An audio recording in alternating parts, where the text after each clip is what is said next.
Hello दोस्तों, आप लोगों का स्वागत है हमारे इस नए वीडियो में। हम लोगों ने पिछले वीडियो में इंटरनेट और नेटवर्क चैप्टर को कंप्लीट कर चुके थे और इस वीडियो में जानने वाले हैं कंप्यूटर लैंग्वेज के बारे में। इसमें जानेंगे कि कंप्यूटर लैंग्वेज कितने प्रकार का होता है, उसमें उस लैंग्वेज का प्रयोग हम क्यों करते हैं। तो चलिए बिना देरी किए हुए वीडियो को शुरू करते हैं। सबसे पहले जानते हैं कंप्यूटर लैंग्वेज किसे कहते हैं। तो वह भाषा जो किसी कंप्यूटर प्रोग्राम को तैयार करने के लिए बनाई जाती है उसे हम लोग कंप्यूटर लैंग्वेज कहते हैं। कंप्यूटर लैंग्वेज से हम कंप्यूटर के प्रोग्राम को बनाते हैं। प्रोग्राम क्या होता है? प्रोग्राम एक तरह का सॉफ्टवेयर होता है जो कि किसी सुविधा के लिए बनाए जाते हैं। और ये जो हमारा प्रोग्राम है, ये प्रोग्राम ही डिफाइन करता है कि हमारा जो सॉफ्टवेयर है, एप्लीकेशन सॉफ्टवेयर हो या सिस्टम सॉफ्टवेयर हो, किस प्रकार से काम करेगा। और यह प्रोग्राम लिखने की प्रक्रिया को प्रोग्रामिंग कहते हैं और जो प्रोग्राम लिखता है उसे हम लोग प्रोग्रामर बोल देते हैं। ओके, तो इतना याद रखना है कि प्रोग्राम लिखने की प्रक्रिया को प्रोग्रामिंग और जो प्रोग्राम लिखता है उसे प्रोग्रामर कहते हैं। जो हमारा यह प्रोग्राम लिखाता है, सबसे पहले इसका एल्गोरिथम बनता है। एल्गोरिथम क्या होता है? एल्गोरिथम किसी भी एप्लीकेशन का सबसे पहले लेआउट डिजाइन किया जाता है, तो उसी को हम लोग एल्गोरिथम बोल देते हैं। तो एल्गोरिथम को प्रोग्रामिंग लैंग्वेज में बदलना कोडिंग कहलाता है। ठीक है, एल्गोरिथम को प्रोग्रामिंग लैंग्वेज में बदलना कोडिंग कहलाता है।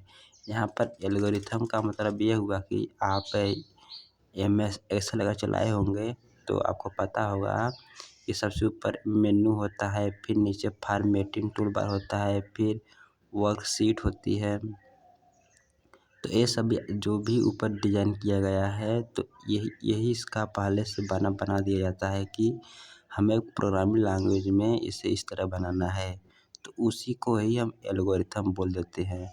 तो उस एल्गोरिथम को प्रोग्रामिंग लैंग्वेज में बदलना ही हमारा कोडिंग कहलाता है। ओके, तो हमारे पास कुछ प्रोग्रामिंग लैंग्वेज है, इसके बारे में हम देख लेते हैं।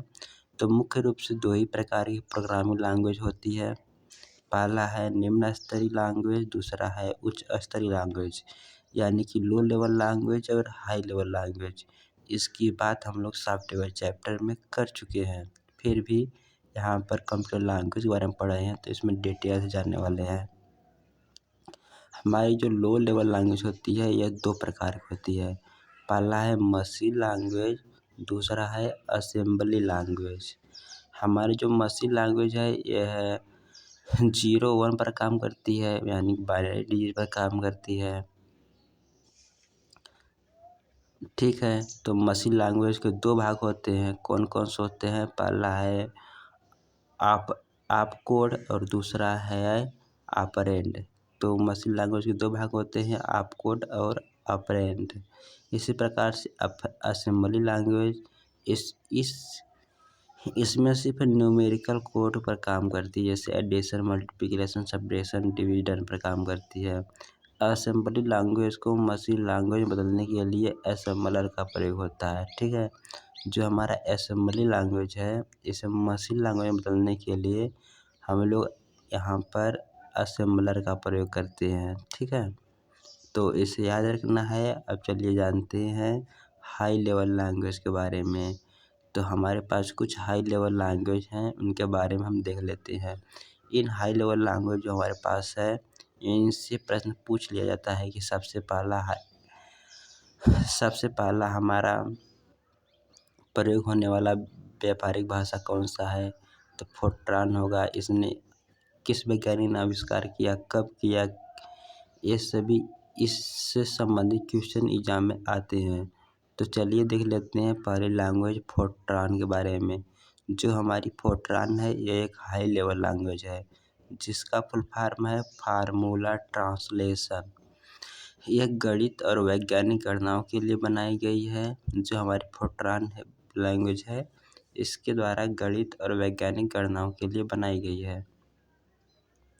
और दूसरा है इसे जॉन बेकस ने विकसित किया है। जॉन बेकस ने हमारा फोर्ट्रान लैंग्वेज को विकसित किया है। जो जॉन बेकस हैं IBM कंपनी में काम करते थे। IBM का फुल फॉर्म है इंटरनेशनल बिजनेस मशीन, के बारे में बात हम कर चुके हैं शायद फर्स्ट ही चैप्टर में, फंडामेंटल ऑफ कंप्यूटर। तो तीसरा है पॉइंट है, इसका पहला संस्करण 1956 या 57 में आया। जो हमारा फोर्ट्रान है इसका पहला संस्करण 1956-57 में आया था।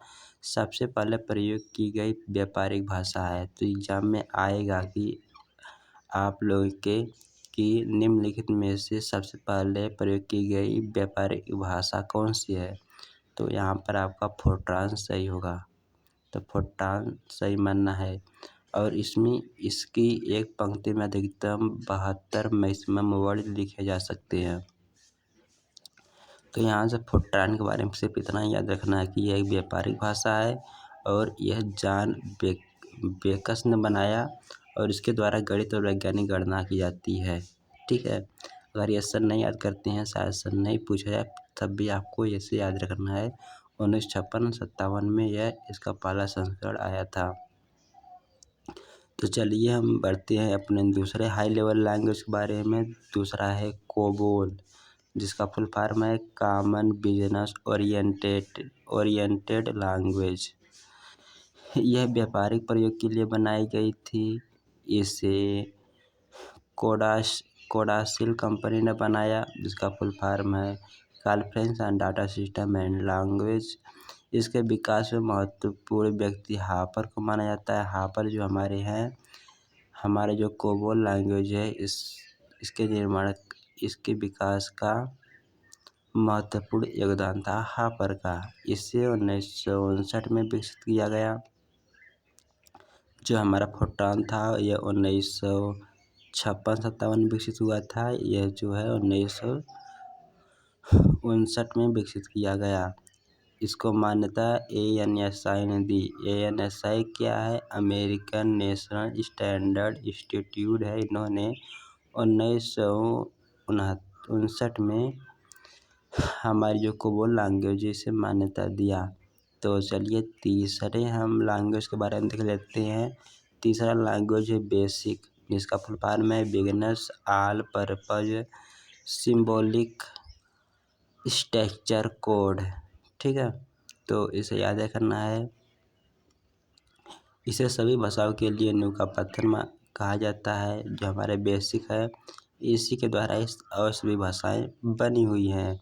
सबसे ज़्यादा प्रयोग होने वाली भाषा हमारी बेसिक है। PC में प्रयोग होने वाली पहली हाई लेवल लैंग्वेज है। PC पर प्रयोग होने वाली व्यापारिक भाषा है। और इसका विकास 1964 में हुआ। हमारा जो कोबोल था यह 1959 में हुआ था। उसके 4-5 साल बाद हमारा बेसिक का विकास हुआ 1964 में। ठीक है, तो इस भाषा का विकास कैमिनी और कूर्टज ने किया था। किसने किया था? कैमिनी और कूर्टज ने। और इसे हम लोग नींव का पत्थर कहते हैं। इतना कुछ मेन पॉइंट है, इसे आपको याद रखना है।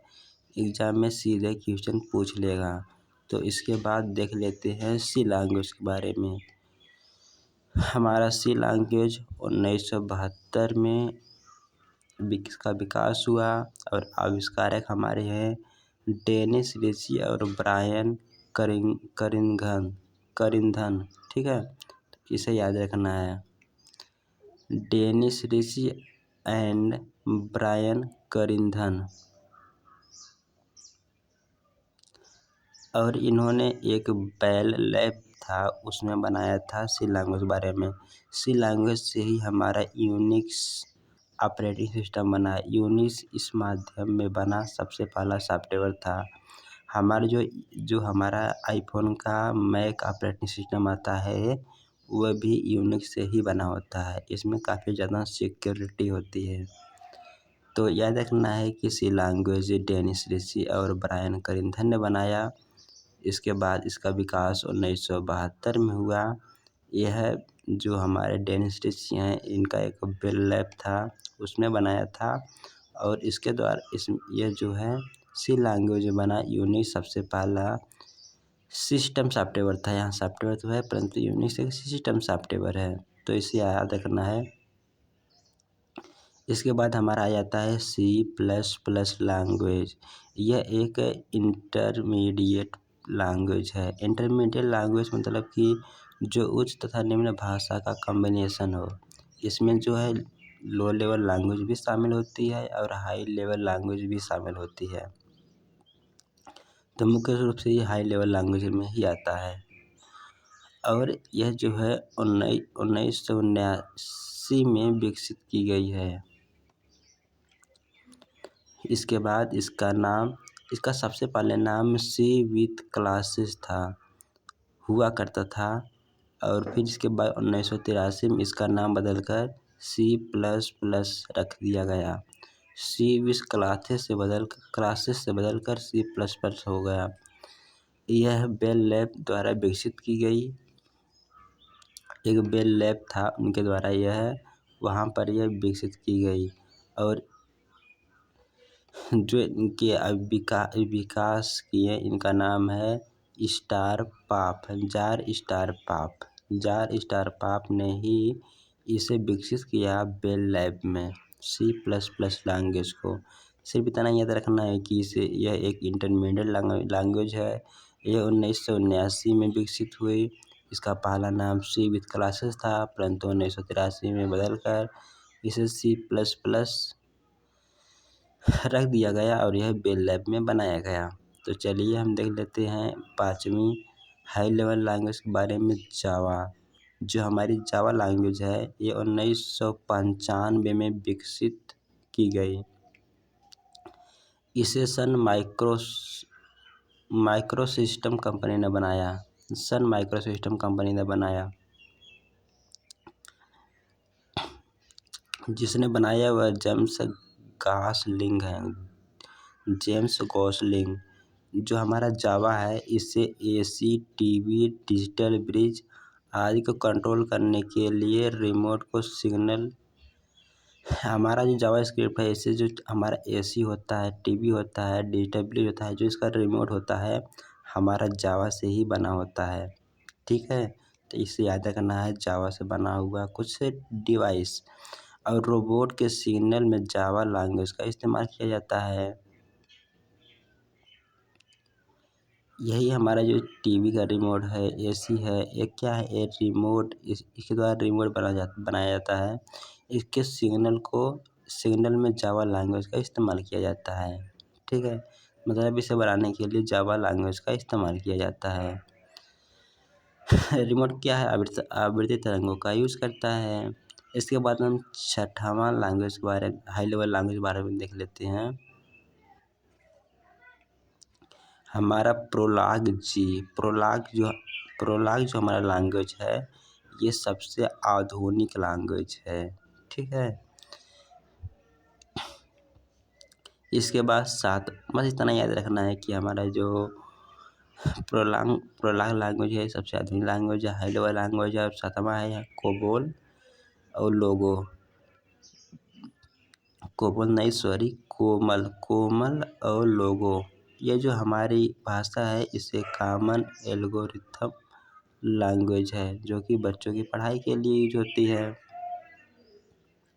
इसी प्रकार से एक AI भी लैंग्वेज है, आर्टिफिशियल इंटेलिजेंस। ये जो है याद रखना है, ये 5वीं पीढ़ी लैंग्वेज है। इसके बाद हमारा जो जावा स्क्रिप्ट है और SQL मतलब स्टैटिक क्वेरी लैंग्वेज, ये 4th पीढ़ी की लैंग्वेज है। और हमारा जो ऊपर पढ़े थे हम लोग C++, जावा एंड बेसिक, यह 3rd पीढ़ी के कंप्यूटर हैं, 3rd पीढ़ी के लैंग्वेज हैं। तो इसे याद रखना है। यहाँ से हमारा कंप्यूटर लैंग्वेज चैप्टर हुआ कंप्लीट और आगे आने वाले चैप्टर हम पढ़ेंगे नंबर सिस्टम के बारे में। तो आज के लिए इतना ही, मिलते हैं अगले वीडियो में। Bye bye.